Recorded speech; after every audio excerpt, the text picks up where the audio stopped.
Smart Bourse vous est présenté par Silex. Conseil en investissement, produits structurés, gestion d'actifs, technologie.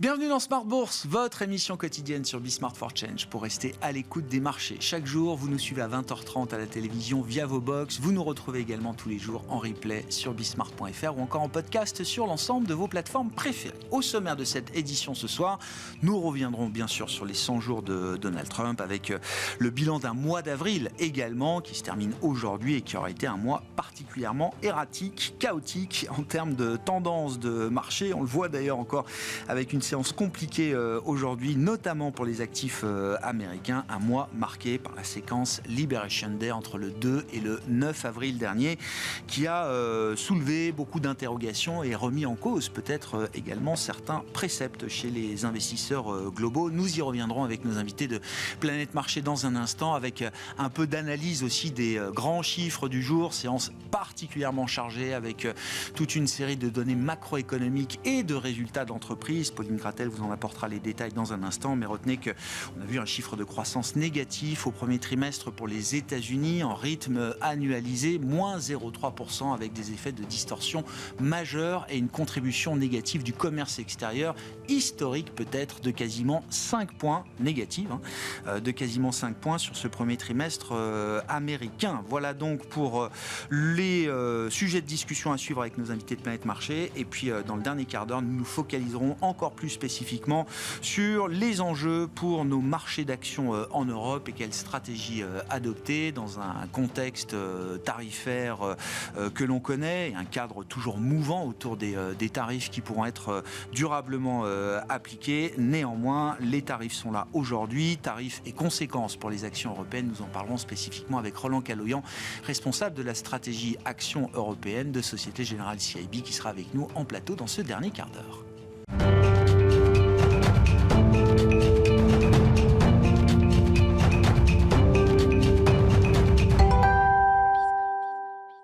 Tendance, mon ami. Chaque soir en ouverture de Smart Bourse, Pauline Gratel vous apporte les infos clés du jour sur les marchés. Bonsoir Pauline. Bonsoir. Beaucoup de chiffres macroéconomiques et commençons directement avec la croissance américaine. L'économie américaine s'est contractée au premier trimestre de 0,3% en rythme annualisé, essentiellement en raison du commerce extérieur qui contribue négativement à hauteur de quasiment 5 points sur ce trimestre.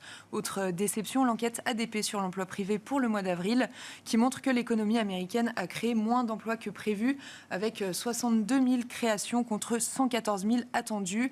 Enfin, toujours aux États-Unis, l'indice Core PCE, privilégié par la Fed pour mesurer l'inflation, ressort conforme aux attentes en mars et progresse ainsi de 2,6% sur un an. Et puis d'autres indicateurs qui étaient publiés pour la zone euro et les pays de la zone euro, avec notamment des chiffres d'activité là aussi pour le premier trimestre. Oui, la croissance de la zone euro ressort supérieure aux attentes pour le premier trimestre en hausse de 0,4%.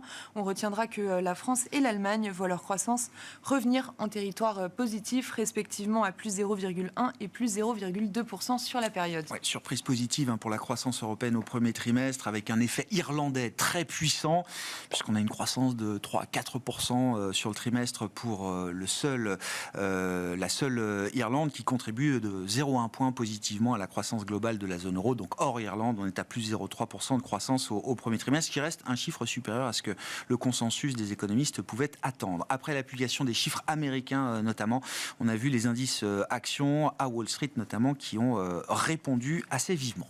Oui, les indices américains ont ouvert en repli de l'ordre de 2% pour le S&P 500 et le Nasdaq. En Europe, les indices qui avaient ouvert en hausse ont effacé tous leurs gains après la publication de la croissance américaine. Le Stoxx 600 est en léger repli. En France, le CAC 40 a dépassé les 7600 points au cours de la séance avant d'effacer ses gains et d'évoluer autour de l'équilibre. Quels sont les mouvements qu'on observe par ailleurs sur les marchés obligataires, Pauline ? Le rendement américain à 10 ans est globalement inchangé entre 4,15 et 4,20%. En Europe, rien à signaler sur le 10 ans allemand qui reste globalement stable entre 2,45 et 2,50%. À noter les matières premières qui chutent lourdement, moins 2% pour le pétrole et plus de 6% de baisse pour le cuivre. Enfin, sur le marché des changes, le dollar est stable et l'euro-dollar se traite autour de 1,1350. Venons-en au résultat avec le détail de quelques publications majeures aujourd'hui, à commencer par celle d'ArcelorMittal. Oui, ArcelorMittal est lanterne rouge et chute de plus de 5%. Le groupe avertit sur les perturbations que la guerre tarifaire pourrait engendrer à court terme et sur un manque de visibilité. Le groupe fait tout de même état de résultats supérieurs aux attentes. Total Energy est en repli de 3% après un recul plus important que prévu de son résultat net à cause de la baisse des prix du pétrole. Enfin, Stellantis suspend ses prévisions pour l'année à cause de l'incertitude liée aux droits de douane. Le groupe en difficulté fait état d'un chiffre d'affaires en repli de 14% à 36 milliards d'euros pour le premier trimestre. Le titre cède 1%. Et puis des résultats également au sein du secteur bancaire français à suivre et à noter aujourd'hui, Pauline. Oui, Crédit Agricole, pour commencer, chute de 5% après avoir publié des résultats en ligne avec les attentes. Le résultat net recule de plus de 4%. La banque est pénalisée par la surtaxe de l'impôt sur les sociétés. Société Générale, de son côté, bat largement les estimations des analystes. La banque de détail rebondit au premier trimestre. Le titre bondissait de 5% avant d'effacer une bonne partie de ses gains. Et puis on en parlait hier avec vous, Pauline. On voit cette fois un très vif rebond des titres Edenred et Pluxee. Edenred est en tête du CAC 40 et gagnait quasiment 10% au plus haut de la séance et Pluxee 8%. Selon les informations d'un média brésilien, un mouvement d'opposition au gouvernement comprenant 4 ministres en fonction pourrait barrer la route au projet de réforme, dont celui des titres restaurants. Bon, et puis tous les marchés ne seront pas fermés demain, Pauline. Non, il n'y aura que la France et l'Allemagne qui resteront fermés. Pour le reste, les investisseurs arbitreront les résultats de Meta et Microsoft publiés ce soir et prendront connaissance de ceux d'Apple et Amazon après la clôture demain. Pauline Gratel avec nous chaque soir en ouverture de Smart Bourse pour vous apporter les infos clés du jour sur les marchés.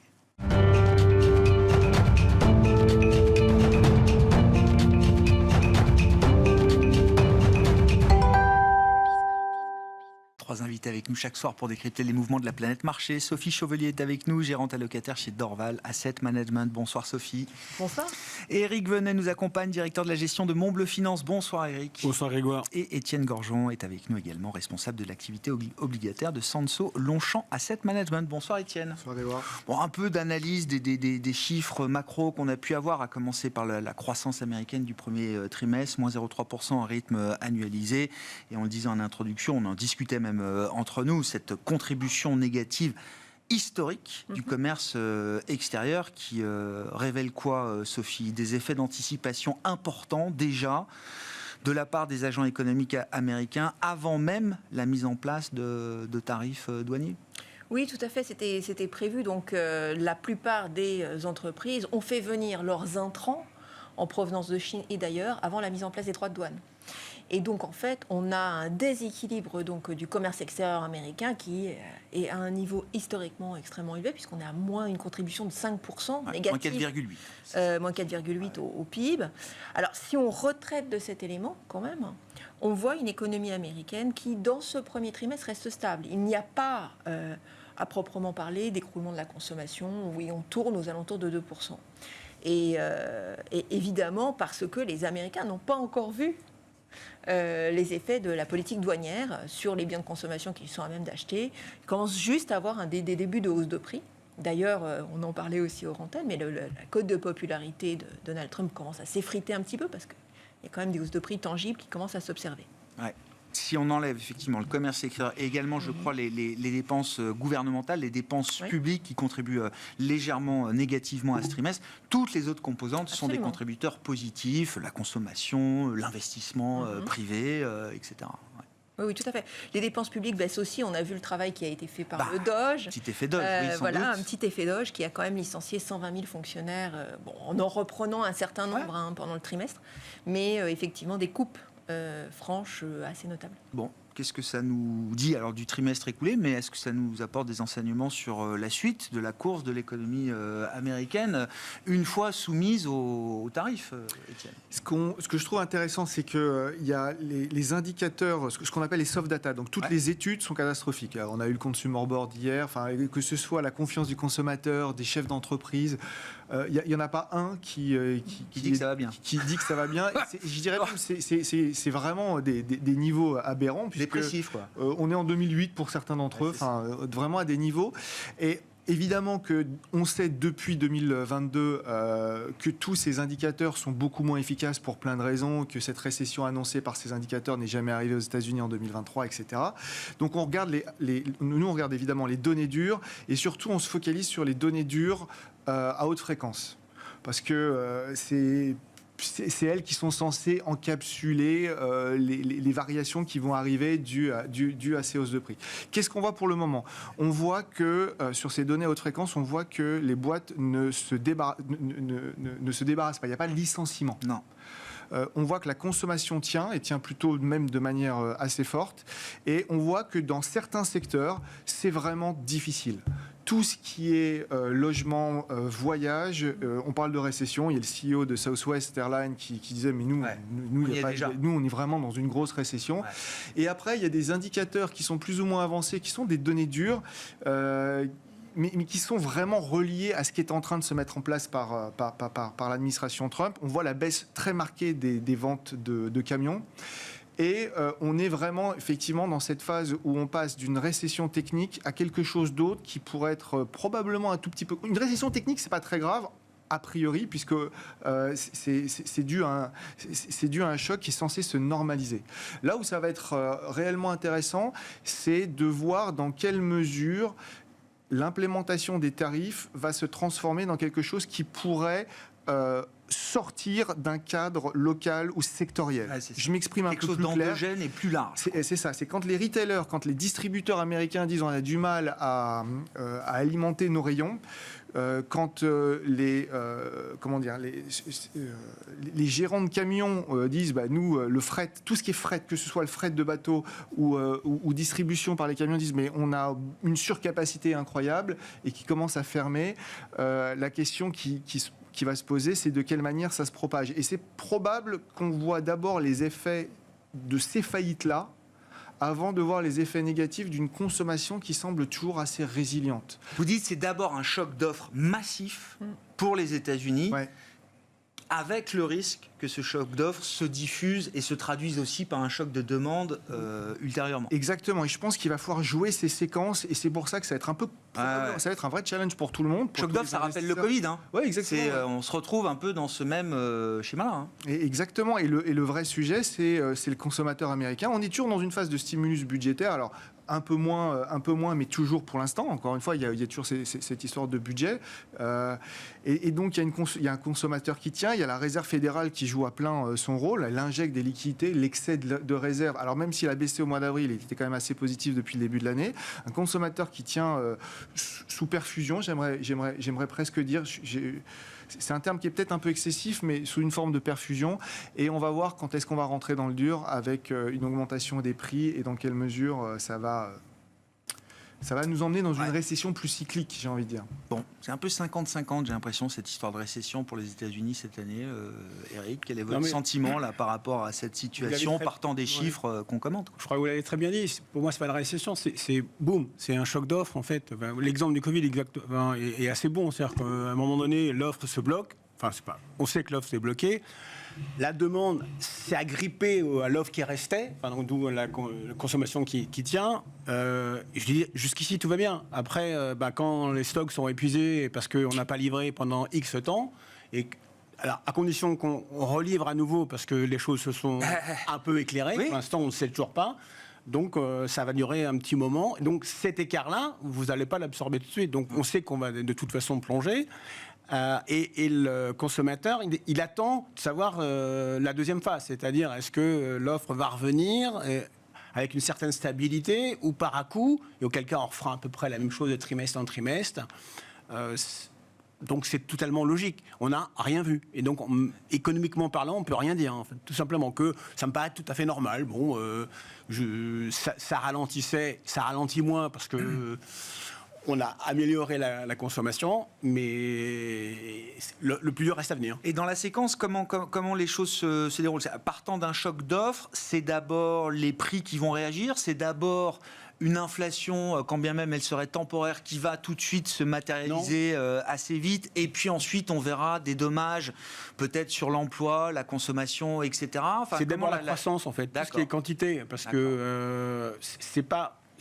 Donc le marché du travail peut peut-être réagir. On a vu aussi, alors il y a eu tellement de chiffres aujourd'hui, il faudra peut-être quelques heures pour analyser tout ça, mais les chiffres ADP, création d'emplois dans le secteur privé, on verra ce que donne le rapport mensuel vendredi, mais sont déjà assez nettement en dessous des attentes. Ça reste positif, mais un cran en dessous de ce que tout le monde attendait. On attend et savoir comment ça va se passer, mais après on va forcément licencier si vous n'avez rien à vendre. Il y a une dichotomie entre les services qui sont, on ne sait pas comment ils sont touchés. À la douane, en bateau, c'est simple, voilà, vous ne livrez plus. Mais dans les services, c'est un peu plus compliqué. Donc, c'est à modérer en plus avec la proportion de services et de consommation de biens industriels dans l'économie. Mais c'est pas les prix, c'est pas une question de prix. En fait, c'est une question brutale d'arrêt de l'économie. Ouais, bien sûr. Ouais. Et après, en fonction du comportement de l'offre, on verra si les prix. Il y aura mécaniquement des prix avec les droits de douane. Mais enfin, c'est pas ça la problématique pour l'économie, c'est la spirale. Je pense que pour l'instant, elle n'est pas prête d'être engagée parce que la demande va s'éteindre.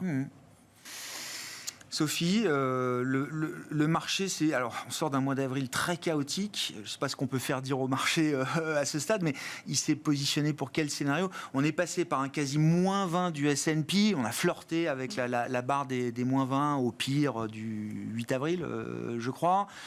Il y a eu quand même un rebond de soulagement assez spectaculaire. Beaucoup d'indices, ou certains indices, sont revenus d'ailleurs sur les niveaux qui prévalaient avant Liberation Day du 2 avril. Donc c'est vrai que le mois d'avril offre peut-être pas, quand on regarde comme ça la photo finish, on voit des indices américains positifs sur le mois, etc. Peut-être que c'est pas une photo qui reflète réellement ce qui a pu se passer et ce à quoi le marché s'est préparé. Alors le marché, ce qui est intéressant, c'est quand on décompose en fait ce mouvement, parce que le marché a quand même pleinement intégré, alors pas pleinement, mais a quand même pas mal intégré ce choc pour les valeurs exportatrices européennes, japonaises, etc. Ce que je veux dire par là, c'est que bien que les marchés aient rebondi, ils n'ont pas rebondi avec les mêmes de la même manière. Voilà. Donc il y a eu une dévalorisation des valeurs exportatrices très très forte, transverse, que ce soit au Japon, que ce soit en Europe, que ce soit toutes les valeurs qui ont beaucoup à perdre de ces droits de douane se sont dévalorisées de façon extrêmement forte. Et dans le rebond, elles se sont contentées de rebondir en ligne avec le marché. C'est comme si on avait une marche d'escalier. Il y a eu une dévalorisation de ces valeurs. Et ce qui s'est beaucoup mieux comporté, c'est des valeurs qui ont une typologie ou bien tournée vers la demande locale. C'est le cas en Europe, puisque les valeurs qui permettent d'accompagner notamment le plan de relance allemand. Ouais. Les financières ont bien rebondi. Les financières sont quand même tournées vers la demande interne. Donc l'idée des contre-feux qui vont venir absorber, aider à absorber le choc des droits de douane. Donc toutes les valeurs qui sont sensibles à ça, demande interne ou demande pan-européenne, demande, etc., se sont plutôt mieux comportées, ont surperformé très fortement, ou bien les valeurs défensives. C'est comme si on redécouvrait qu'il y avait des dividendes dans les telcos. Dans les utilities, etc. Oui, bien sûr, c'est les secteurs qui ont surperformé. Voilà. Donc en fait, le marché a rebondi, mais il n'a pas du tout rebondi en faisant abstraction de ce qui s'était passé. Le marché a intégré, il y a eu une grosse marge d'escalier sur les sociétés les plus sensibles, et maintenant on attend. Ouais. Donc le marché, je ne dirais pas qu'il a ignoré, il n'a pas balayé cette question-là. On n'est pas passé à autre chose. Non, il n'est pas du tout passé à autre chose, mais ce qu'il dit, c'est que, effectivement, c'est un choc d'offres, et qu'il suffit d'un mot pour que ce choc d'offres se résolve. Donc ce n'est pas un choc structurel qui viendrait d'une crise de la dette, par exemple, quelque chose de très profond qui viendrait détruire les perspectives économiques dans la durée. C'est un choc d'offres qui dépend du bon vouloir, entre guillemets, et de la réaction d'une politique. Donc si Donald Trump dit « c'est bon, j'ai gagné, et maintenant on va s'en sortir avec ça, on va rester avec nos 10%, puis ça ira », ça va aller. D'accord. Mais donc un simulacre de victoire peut suffire effectivement à apaiser la situation. Mais pour l'instant, on n'en sait rien. Donc le marché, il s'est mis en position d'attente. Il y a eu une rotation en faveur des défensives, en faveur des entreprises qui adressent la demande locale et qui bénéficient des contre-feux locaux. Et il est resté à l'écart. Il s'est dessaisi, il a vendu les entreprises les plus fragiles et les plus liées au commerce mondial. Ouais. Voilà. Donc non, je ne pense pas que le marché n'a pas du tout ignoré ce qui est en train de se passer. Il s'est plutôt mis en position d'attente. Ouais. Je dirais. Du point de vue des marchés obligataires, justement, qu'est-ce que les taux nous disent de la situation? Ça a beaucoup valdingué quand même. Ouais, mais au mois écoulé. moi, je regarde le marché qui m'intéresse le plus en ce moment, c'est le marché, c'est l'euro, enfin c'est le dollar. Ouais, le dollar. C'est le dollar parce que lui donne une vision, je trouve assez claire. Il y a une direction. C'est pas une lubie de l'administration américaine, c'est quelque chose de plus profond. C'est comme ça que j'interprète le mouvement sur le dollar. Baisse de 10% pour le dollar pondéré Ouais. face aux grandes devises majeures depuis le sommet de janvier. Parce que c'est pas un petit mouvement. Ah non. Et que c'est des mouvements qui s'intègrent souvent dans des cycles assez longs. Ouais. Donc c'est la première chose que je regarde, c'est lui qui dit attention, c'est pas une lubie, il y a quelque chose de structurel. On est peut-être dans un renversement de table à la Nixon, à la Reagan en 85, Nixon en 71, et peut-être que finalement Trump c'est l'arbre qui cache la forêt. Ils n'ont pas le choix, il y a trop de dettes, faut renverser la table, faut trouver un moyen de réduire tous ces déséquilibres, que ce soit déficit commercial ou autre. Et cette hypothèse-là, ça nous dit qu'on est loin du pic des tensions et des frictions, parce que dans un monde fragmenté comme il est aujourd'hui, à part passer par une coercition explicite, Ouais. je vois pas comment vous mettez autour de la table les Japonais, les Chinois, pour dire c'est bien, alors le yen maintenant ça va être plus 30, voilà. Et ça, Et je dis rien de la Chine, dont le yuan est au même niveau qu'en 2008. Hein. Et ça, c'est presque un autre débat. Si on y touche tout de suite, moi, ce que j'avais étudié venant de la fac sur les cycles, c'est que sur les 40 dernières années, on a créé l'expression est pour être visible et peut-être un peu grossière, on a créé un magma de dette. Ce magma de dette est devenu... Les économies sont tellement financiarisées. Pour faire simple, il y a 40 ans, avec 1 de dette, on faisait 1 de PIB. Maintenant, il faut plus de 5 de dette pour faire 1 de PIB aux États-Unis. Donc, ça marche plus vraiment. Et à chaque fois qu'on essaye de contraindre cette évolution-là, à la baisse ou même à la stabilité, on s'aperçoit que concomitamment, l'économie et les marchés réagissent négativement. Et donc, on se retrouve dans une équation qui est compliquée où il va falloir passer soit un rétablissement des déséquilibres commerciaux, et donc l'idée de tarif est pas bête, la méthode est discutable, mais l'idée de tarif est pas Elle est pas même stupide. peut-être contre-productive. Elle est même mais eux, probable. effectivement. Et c'est vrai que Miran qui dit 2% par an jusqu'à ce qu'on atteigne une négociation, moi, ça me paraîtrait plus... L'aspect graduel, ça a été un L'aspect peu graduel mis de côté et dans négocier- l'implémentation de la stratégie par Trump. Et négocier Ouais. pouvait Ouais. avoir du sens, Ouais. et tout le monde pouvait le comprendre que le côté probablement un peu plus massu à la Trump et Vance en particulier. Donc ça c'est la première chose. La deuxième chose, c'est je pense que de la même manière que ce qui se passe en Europe et en France en particulier avec de l'austérité, les Américains pourront pas y échapper. On parle Medicare, Medicaid, ils peuvent pas y échapper. Moi je rappelle juste un truc, il y a 30 milliards de dettes, il y a un tiers qui doit être rôlé cette année. Oui. C'est ça qui marche Oui. plus. Et il y a j'ai dit milliards, non, c'est trillions. Trillion. C'est 10 trillions, donc un tiers. Il y a 2 trillions de plus que l'année dernière. Donc on est dans une spirale qui fonctionne plus.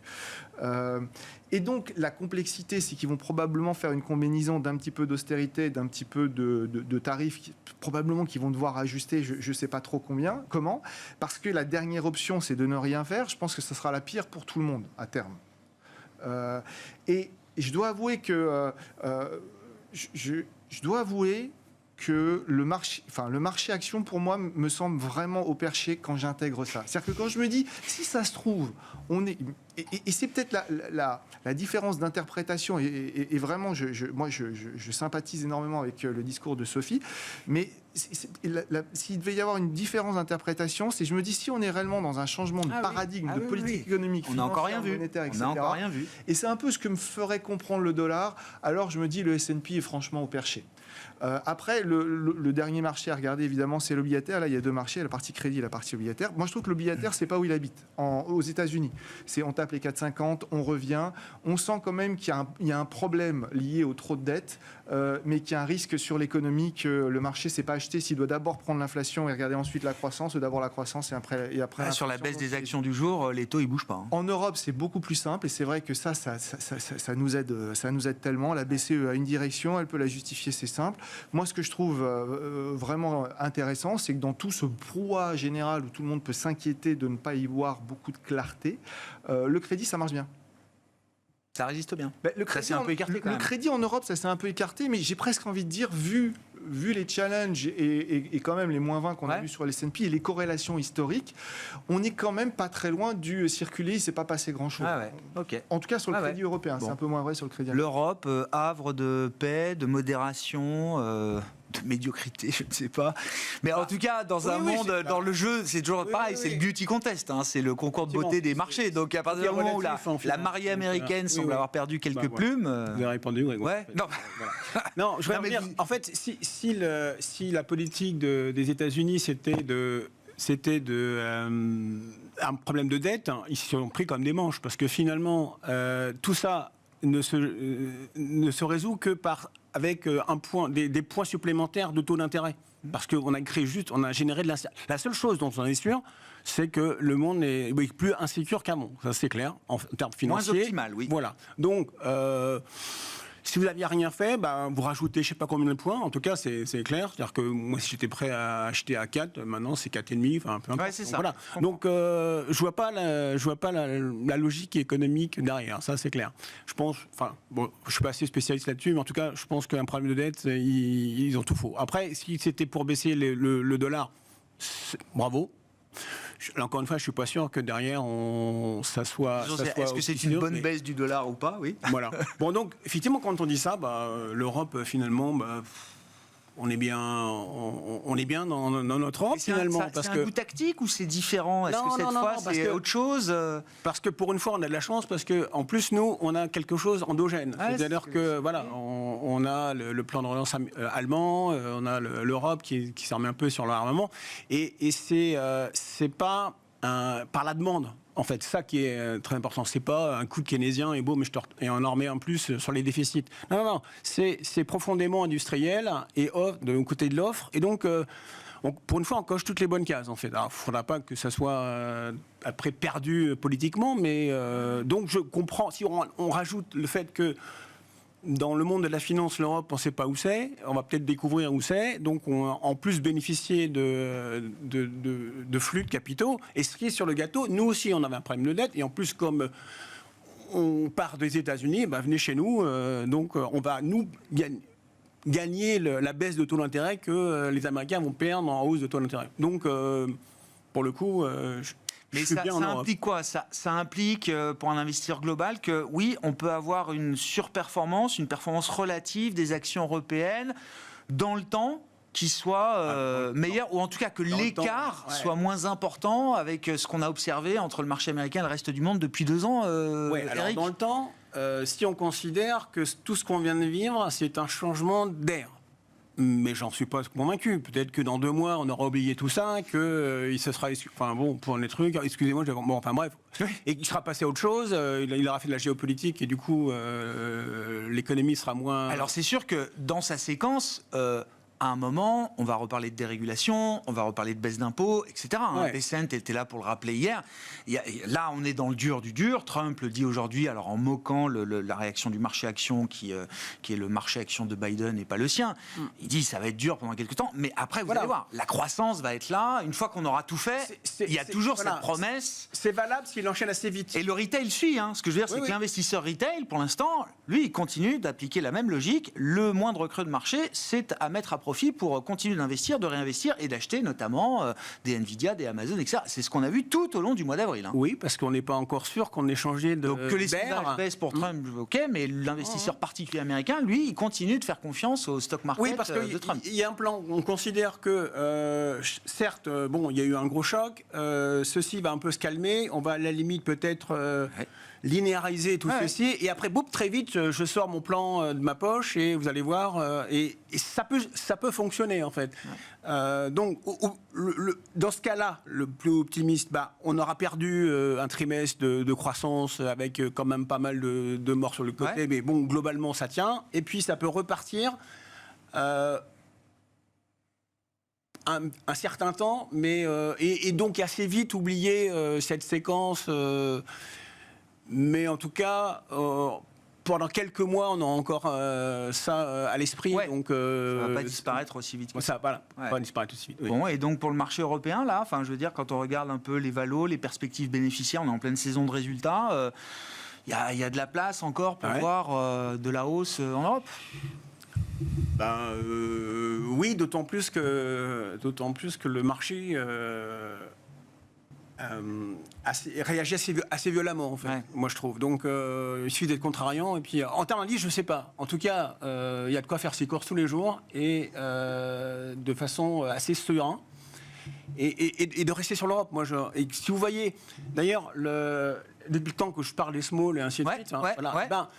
Alors il y a un retour sur ces petites valeurs-là. Alors certes, elles ont pris moins 20 quand le marché, les fameux jours, mais parce qu'il n'y avait pas de liquidité. Mais ça revient. Et aujourd'hui, vous arrivez à faire de la performance avec un mix de small et des grosses caps européennes. ouais.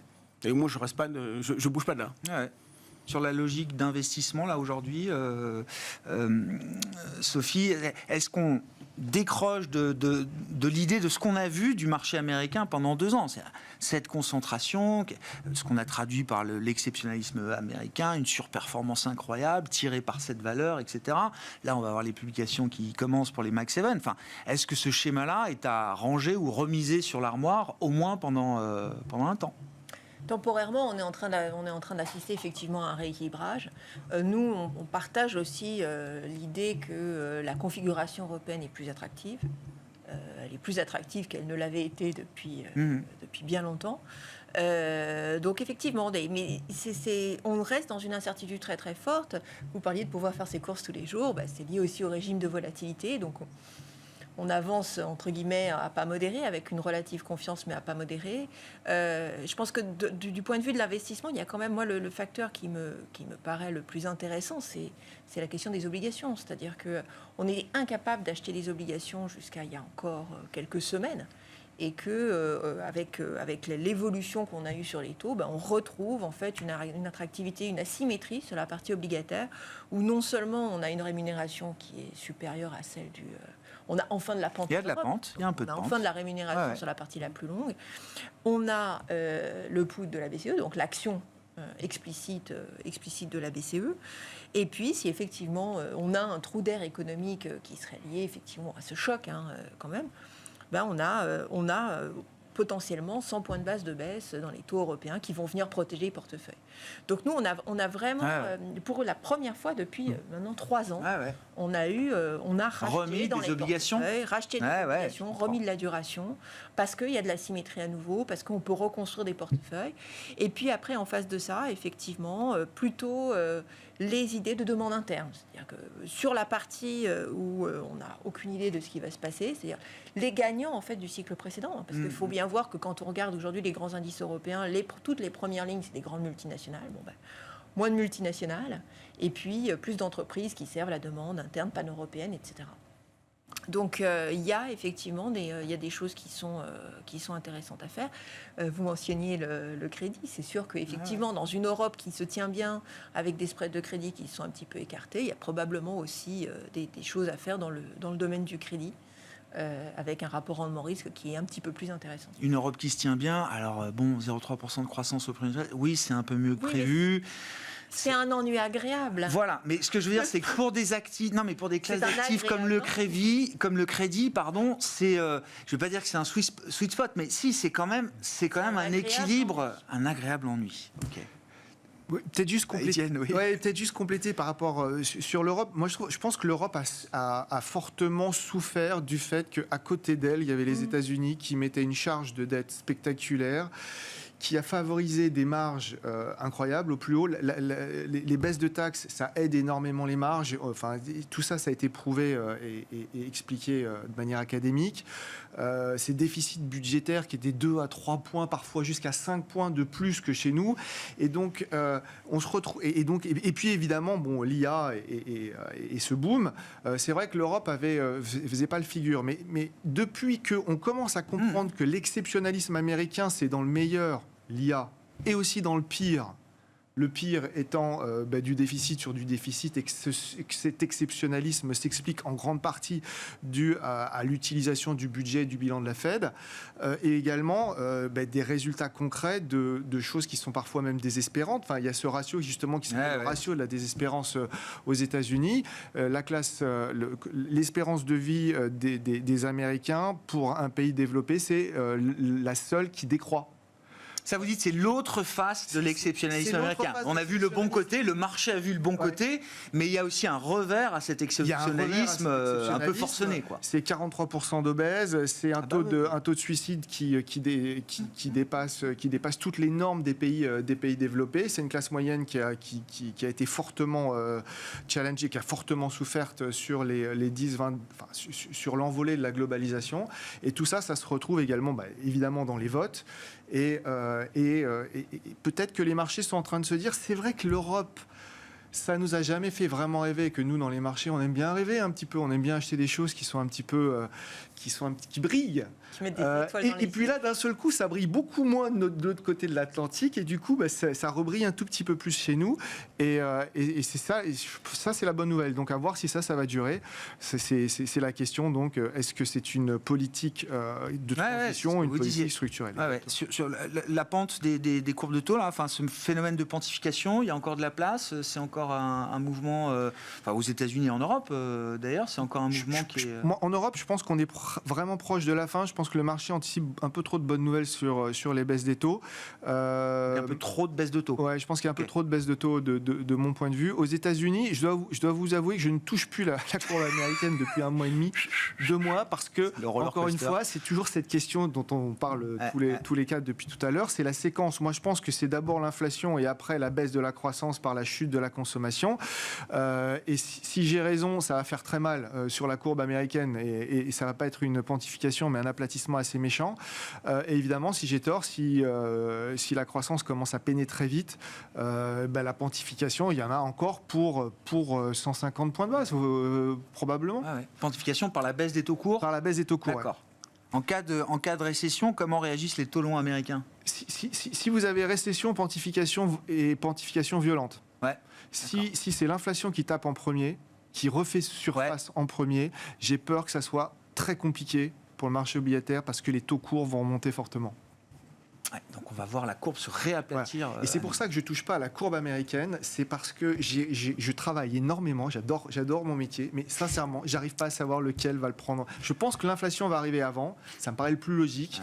Mais donc c'est aussi pour ça que je ne touche pas au taux. Je pourrais mettre un short, mais j'ai pas assez de conviction. Donc on reste tranquillement en Europe. Bon, on suivra les chiffres. On va avoir des chiffres d'emploi là cette semaine, et puis la Fed qui se réunit la semaine prochaine aussi. Là, dans ce contexte, les banques centrales, qu'est-ce qu'elles peuvent apporter comme message, Eric? Juste sur le scénario rose obligataire en Europe, il y a un souci qu'on a loin d'être réglé, c'est le déficit français et la finance, voilà. Oui. Parce que, en fait, à un moment donné, ça va... Non, mais... Oui. Ok. Oui, pardon. Parce qu'effectivement, nos scénarios macro-Europe est basé sur la relance allemande essentiellement, et donc un effet d'entraînement aussi sur l'Europe. Mais et des pays périphériques qui se retrouvent dans des positions beaucoup plus saines, qui eux sont déjà bien, l'Europe du Sud est déjà bien partie. Et donc en fait, le moteur allemand, il faudrait pas qu'on ait un choc politique en plus en France en fait qui nous ferait quand on a l'Allemagne qui relance, quand on a les périphériques qui sont sortis, qui ont assaini leurs comptes publics, qui ont... Est-ce que ce qui se passe en France, si.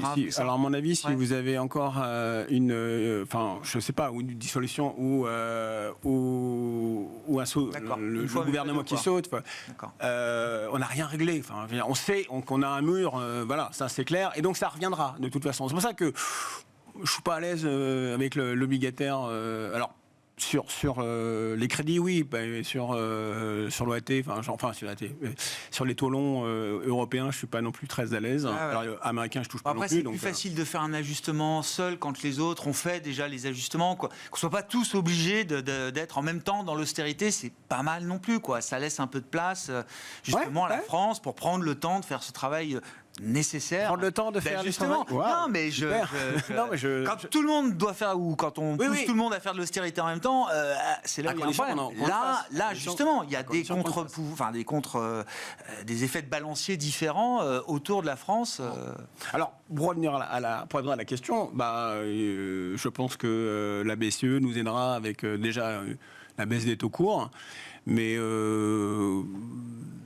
au niveau aussi du bilan, certainement. Enfin, si donc. Oui, en cas de bête sur la. Oui, dette oui, française. oui, ou pour aider, parce qu'il y a quand même un problème de financement. Enfin, on ne sort pas comme ça 500 milliards d'un chapeau. Donc voilà, en plus, on a le put de la Banque centrale. Donc, bon.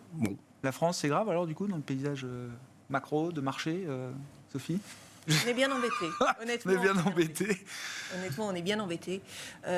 C'est, entre guillemets, c'est un peu le maillon faible en ce moment. Ouais. hein. Ouais. Bon, Dans enfin, tout l'Allemagne, le- dans elle tout a le été scénario, pendant ouais. 4 ou 5 ans. hein. Absolument, Bon. absolument. Dans tout le scénario européen, et c'est difficile de voir comment tout ça va se redessiner. C'est difficile de voir ça s'améliorer beaucoup, honnêtement, sur le front des finances publiques. La difficulté à faire passer le moindre mouvement, la moindre réforme, le moindre effort, et donc non.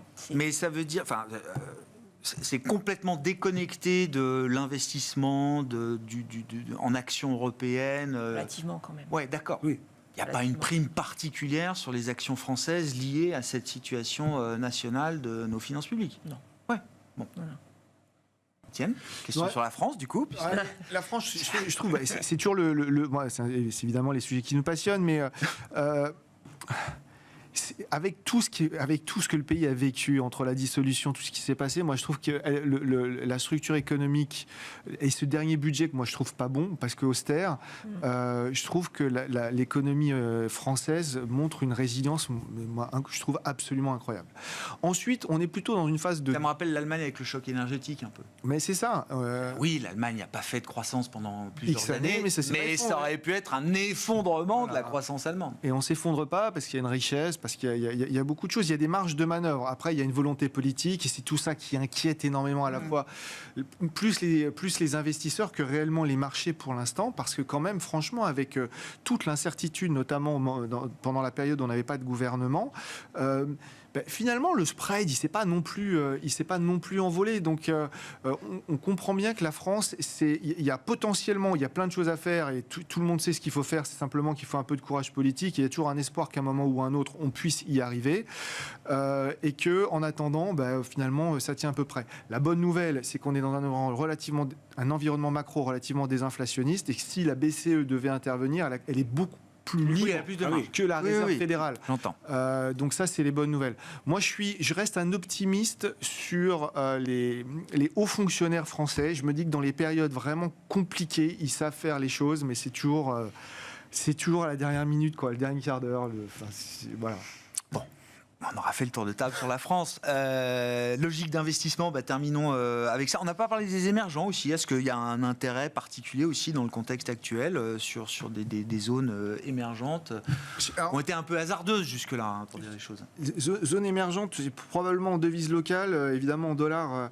En dollars, Ouais. il y a toujours la problématique du hedge ou de la baisse du dollar lui-même, du coup, en fait. Donc ça reste un sujet. Mais effectivement, il y a des choses intéressantes à faire pour les clients en quête de diversification. Après, en Europe, moi, ce que j'aime bien en Europe, dans le crédit, encore une fois... tôt un petit peu moins en ce moment parce que trop de bonnes nouvelles pricées, je pense.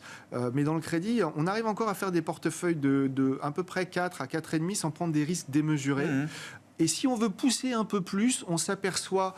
Je ne sais pas si vous vous rappelez, Grégoire, la dernière fois qu'on s'est vu, je vous avais dit les résultats des boîtes en Europe, donc des ETI que nous, on finance, c'était de la résilience dans la médiocrité. Je ne sais pas si vous vous rappelez de l'expression. Oui. Là, maintenant, le message, c'est ça va plutôt pas trop mal, mais on est dans control the controllable.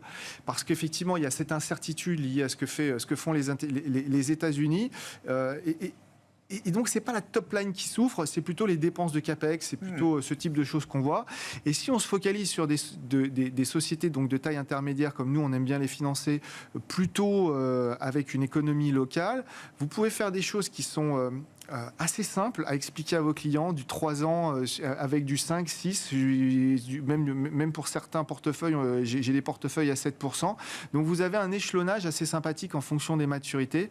Et encore une fois, avec ce support potentiel de relance économique en Europe, moi, le the controllable m'embête beaucoup moins que c'est la top line qui souffre. Et donc, je trouve que c'est un environnement qui est plutôt sympathique. Agréable. Eric? Les émergents, je ne peux pas trop en parler. Par contre, la partie qu'on mettrait dans le portefeuille émergent, je la mets dans les mines d'or, moi. Dans les mines d'or, voilà. Donc, mais depuis un petit moment déjà. Je garde. Là, c'est pareil. Enfin, vous avez une volatilité qui est impressionnante, mais plus que l'or, vous avez les mines, parce qu'en plus, vous gagnez sur les deux tableaux en termes d'entreprise. Bien corrélé au cours de l'or ou Oui, en plus, oui. Mais en plus, vous avez une baisse des coûts des mines en fonction du prix d'énergie. Après, il y a l'effet devise. Donc, je suis à au moins 10% sur les minières. Or. Et minière aurifère. Bon. Sophie, moi je voulais bien un petit mot des émergents, je ne sais pas, c'est aussi un domaine que vous connaissez bien. Oui, tout ce segment-là, j'aurais tendance à dire que tant qu'on est dans un tel monde d'incertitude, et notamment sur toute la partie asiatique, c'est quand même toute la supply chain, toutes les chaînes d'approvisionnement en lien avec la Chine, etc. C'est beaucoup, beaucoup trop compliqué pour le moment pour vraiment aller faire ses courses là-dedans. On a besoin d'y voir un petit peu long. On avait remis des positions sur la Chine, dans le sillage de l'assouplissement du gouvernement, l'histoire d'IPSIC, etc. On a rétropédalé très, très rapidement, on est ressorti très, très rapidement. Non, ça tient bien, ce marché chinois. Ça tient. Mais c'est extrêmement, extrêmement compliqué. Et on n'a pas, à ce stade, la Chine ne sort pas le bazooka. Non. On n'est pas du tout en train d'essayer d'accommoder ça. On est plus dans je pense que le gouvernement chinois s'inscrit plus dans la durée en disant nous on a le temps.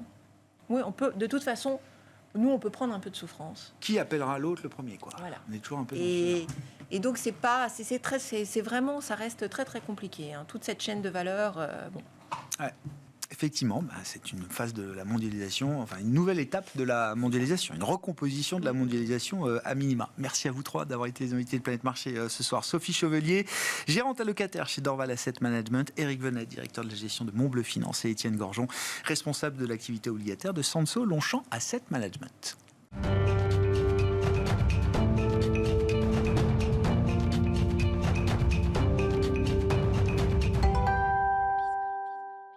Le dernier quart d'heure de Smart Bourse, chaque soir, c'est le quart d'heure thématique. Le thème ce soir, c'est celui des actions européennes face aux tarifs commerciaux et aux incertitudes tarifaires également et leurs conséquences pour les entreprises européennes cotées. Nous en parlons avec Roland Caloyan, responsable de la stratégie Action européenne de Société Générale CIB. Bonsoir Roland. Bonsoir Grégoire. Merci beaucoup d'être avec nous. Bon, c'est redevenu un classique, les entreprises face aux tarifs douaniers.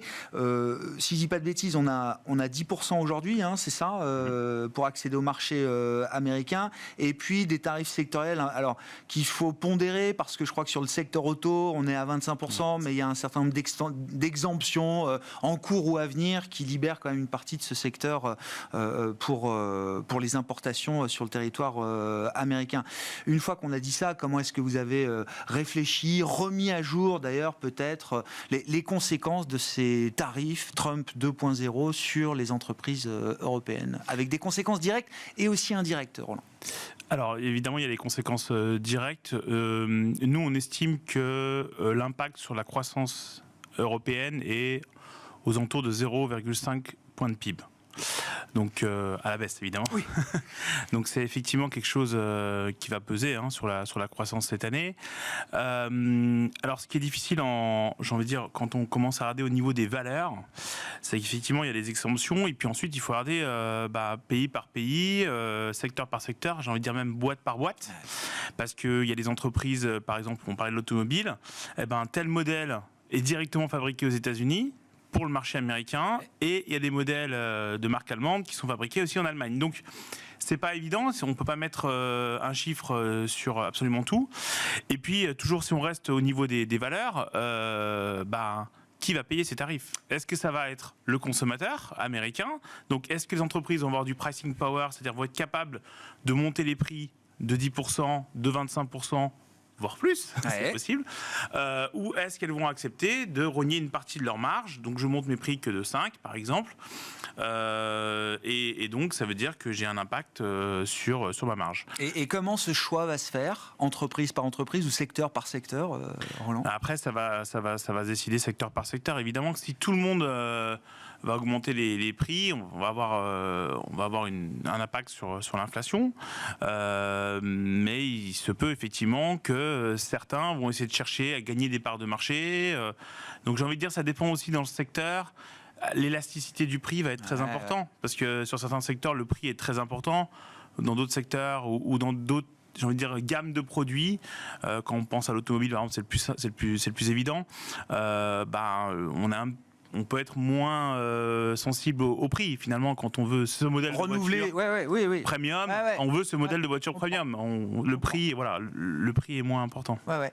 Est-ce qu'on pourrait retrouver des comportements de marge comme ceux qu'on a vus pendant le Covid, c'est-à-dire des entreprises sans réel pricing power structurel fondamental, se dire l'occasion est trop belle, puisque de toute façon il y a une telle confusion autour des tarifs, le consommateur, je caricature, mais le consommateur il verra que du feu, hop, j'en profite pour mettre moi aussi en place quelques hausses de prix. Est-ce qu'on a vu les marges de profit tirées à la hausse par les effets inflationnistes du Covid? Est-ce qu'on peut revoir ce genre de comportement? Alors, oui, mais de manière assez limitée, parce que le Covid, c'était une problématique de supply chain mondiale, chaîne d'approvisionnement. Donc, il n'y avait pas assez de pièces, en gros, pour tous les fabricants.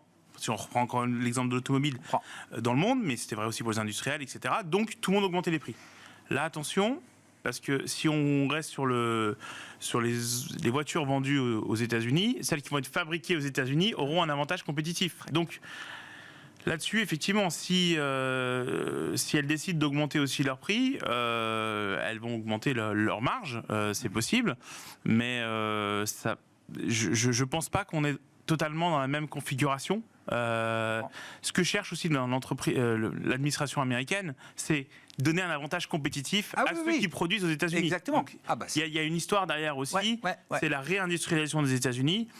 Et je pense qu'il est encore un petit peu trop tôt. Je n'ai pas vu encore de grandes annonces industrielles en disant, attention, je parle depuis les annonces de tarifs, d'aller rebasculer complètement la production aux États-Unis. Après, à moyen terme, je pense que les entreprises vont s'adapter. Elles ne font que cela depuis le Covid. Covid, crise énergétique, guerre. Donc elles savent s'adapter, elles s'adapteront. Et je pense effectivement, on risque de voir une partie de réindustrialisation aux États-Unis. Oui, on sous-estime souvent l'agilité des entreprises face à ces chocs et cette économie de choc. Il y a les conséquences directes pour les entreprises européennes qui cherchent un accès au marché américain, et puis il y a les conséquences indirectes, avec pour le coup une concentration de la guerre commerciale sur la Chine, qui va avoir des répercussions. Alors c'est la question, conséquences positives et ou négatives pour des entreprises européennes sur leur marché européen, mais peut-être aussi des conséquences et des opportunités sur le marché chinois, Roland. Alors oui, surtout l'Europe a une relation avec la Chine très spécial, j'ai envie de dire. Et c'était même mis en avant par Mario Draghi dans son rapport, en disant pendant des années, les Chinois ont été un peu nos clients, et maintenant ils deviennent même des compétiteurs. Donc c'est vrai que là-dessus, pour beaucoup d'entreprises et beaucoup de secteurs, ça reste un client important. Et c'est vrai que la guerre commerciale se focalise entre les États-Unis et l'Europe pour l'instant. La Chine pour l'instant. Il faut savoir qu'on parle quand même quand on voit les exportations chinoises vers les États-Unis, on parle de 439 milliards de dollars. 12% des exportations chinoises, c'est vers les États-Unis. Donc si demain ce marché est fermé, quasiment fermé, où vont partir les produits Donc là où ça sera plus facile de les exporter. Voilà, donc l'Europe reste évidemment une région où on pourrait voir plus de produits chinois, et ça peut être effectivement un risque pour les entreprises européennes aussi, de voir une arrivée de produits chinois. Donc on a un petit peu regardé, nous, quel peut être l'impact. Ce qu'on a fait, c'est qu'on a regardé un petit peu les secteurs qui exportaient aux États-Unis. On a regardé aussi l'élasticité au prix, parce que c'est souvent sur ce type de produit. Là où il y avait aussi de la surcapacité, parce que c'est là aussi où on peut avoir des prix. Après, on a trouvé des choses qui sont finalement, en termes sectoriels, au niveau du marché, relativement limité. On parle de biens d'équipement électronique. Bon, les entreprises européennes, enfin, c'est pas un gros secteur dans le marché européen. Pareil pour l'électroménager. Enfin, encore une fois, quand je parle des marques, on pense peut-être plus à des marques coréennes ou des marques japonaises quand on va acheter sa télé ou son nouvel ordinateur. Les batteries, on n'a quasiment plus non plus de batteries en Europe. Il y a tout ce qui est panneaux solaires, mais ça, j'ai envie de dire, c'est déjà la réalité. Exactement. C'est déjà la réalité. Et puis il y a l'automobile. Alors l'automobile, là aussi, ça a déjà commencé. Et puis c'est pas vraiment la conséquence des tarifs. Parce qu'en fait, il y a déjà des taxes de douane très importantes sur les importations. Il n'y a que 120 000 véhicules qui sont exportés de la Chine aux États-Unis, donc c'est très en Europe, vers l'Europe. Non, vers les États-Unis. Chine, Donc, Chine on va pas avoir qui pourrait se reporter. Oui, je comprends. Oui, et là, c'est la première fois dans les données cette année qu'on a vu un inversement entre l'Europe et la Chine dans la balance commerciale sur l'automobile. C'est-à-dire que historiquement, on exportait plus de voitures en Chine qu'on importait de Chine. Et là, ça a basculé. Les lignes sont... Et en plus, si on parle vraiment des marques, il y a le projet quand même de BYD de s'installer en Hongrie et de commencer la production dès la seconde partie de l'année. Donc là, effectivement, voilà, c'est pas une conséquence directe non plus des tarifs.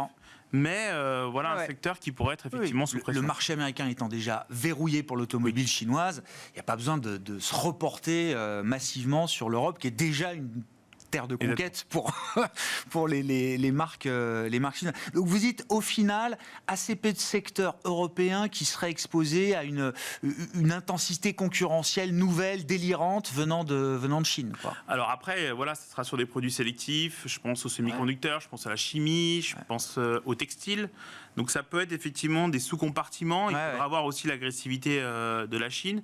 Et ça sera sur certains produits. Parce que les Européens, les entreprises semi-conducteurs européennes et chinoises... Ils n'ont pas toute la même gamme. Exactement. Bien sûr.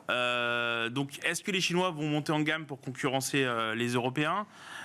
Donc voilà, donc ça c'est effectivement une question qu'il faudra voir. Là, ça sera plus une question industrielle, j'ai envie de dire, comment vont se positionner les Chinois. Alors que les Européens deviennent des clients des producteurs chinois, c'est une chose, mais la Chine reste quand même aussi en partie un client pour bon nombre d'entreprises européennes. Est-ce que cette guerre commerciale et cet affrontement concentré entre les États-Unis et la Chine, est-ce que c'est l'occasion pour des entreprises européennes de retrouver une partie des parts de marché qu'elles ont pu perdre ces dernières années en Chine ?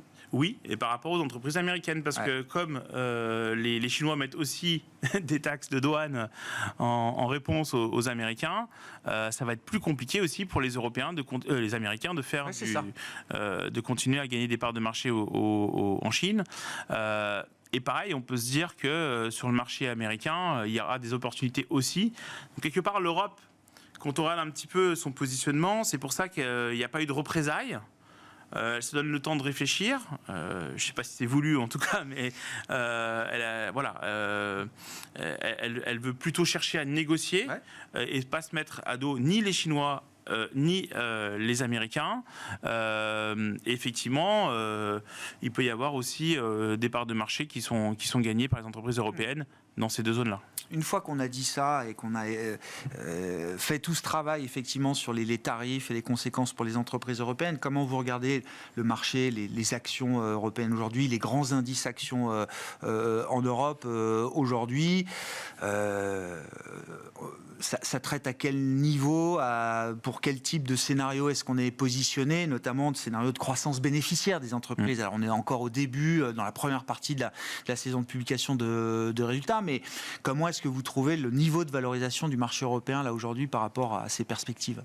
Alors, moi je trouve que le marché aujourd'hui il est valorisé de manière totalement, on dit fair value, c'est-à-dire plutôt correct. Pour vous donner par exemple un chiffre qui est assez intéressant, on est entre 13 et 14 fois quand on regarde les bénéfices, quand on regarde les ratios des multiples, c'est la moyenne depuis 2009. Sur le marché européen. Et pourquoi on a l'impression que c'est pas cher ? On a l'impression que c'est pas cher parce que le marché américain, lui, se traite sur des primes beaucoup plus importants et même par rapport à son historique. Exactement. Ah ouais. Donc c'est vrai, on regardait ça depuis 2009, depuis la grande crise financière. L'Europe est en gros à sa moyenne. Les États-Unis sont bien au-dessus de leur moyenne. Et par exemple, le Japon, on mentionne le côté value, est en dessous de sa moyenne. Mais voilà, sur l'Europe, c'est dur de dire aujourd'hui, l'Europe est vraiment peu chère. Par rapport aux États-Unis, oui. Ensuite, la croissance bénéficiaire, depuis 2 ans, on n'en a pas. Hein, c'est zéro. Alors, c'est pas négatif, mais c'est zéro. On était sur une croissance bénéficiaire attendue en 2025, avant les annonces de tarifs, autour de 5-6%. Donc là, effectivement, il y a les résultats. Et ce qu'on voit dans les estimations flash, c'est-à-dire que si vous prenez en compte les derniers changements des analystes, les tout derniers changements d'estimation, on commence à voir effectivement que les choses sont en train de s'effriter, effectivement. Il y a plusieurs raisons. Il y a évidemment les tarifs et la croissance, l'euro-dollar aussi qui pèse. On estime qu'à peu près 10% de baisse du dollar, c'est environ 4% au niveau du marché de baisse des BPA. Donc tout ça, effectivement, fait qu'on pourrait voir dans les prochaines semaines des révisions baissières. Merci beaucoup, Roland. Merci d'être venu nous voir pour parler de ces actions européennes. Roland Calognan, le responsable de la stratégie Action européenne de Société Générale CIB, était avec nous, l'invité de ce dernier quart d'heure de Smart Bourse.